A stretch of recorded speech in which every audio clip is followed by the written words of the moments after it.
Hey everyone, so recently I finished my exegetical paper. If you don't know, exegesis is a form of interpretation which attempts to read out of the text what the original author or authors meant to convey.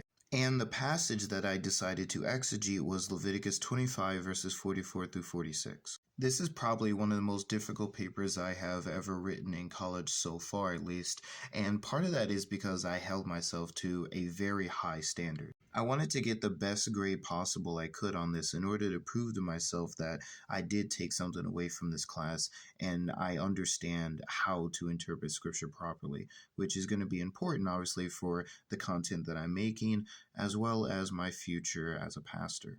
It was also a challenge because part of the reason why I decided to pick the Leviticus 25 passage is because I am using the research that went into this paper for my online content surrounding biblical slavery. But I kept having to remind myself that the goal is not to defend the Christian faith or have in mind a believing and non-believing audience online. The goal is to interpret the scripture properly, and I believe I have done so. At least I was very satisfied with the paper when I turned it in. I think another difficulty too was that there are passages of scripture that you can read where it seems obvious what the application of scripture is to your life, right? Love everyone, have hope, have faith, trust God, something like that. But there are other times where it's not obvious and it's possible that this situation doesn't apply to your context at all.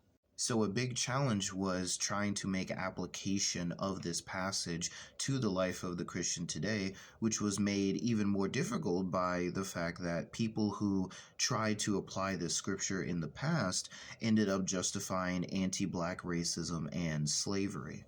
But regardless, I think I did a really good job and I'm satisfied with how it turned out in the end. With all that said, though, there are two announcements I would like to make. One of those is that the second biblical slavery video should be coming out by the end of this month, or at least I'll have the script ready by the end of this month so that I can record the video.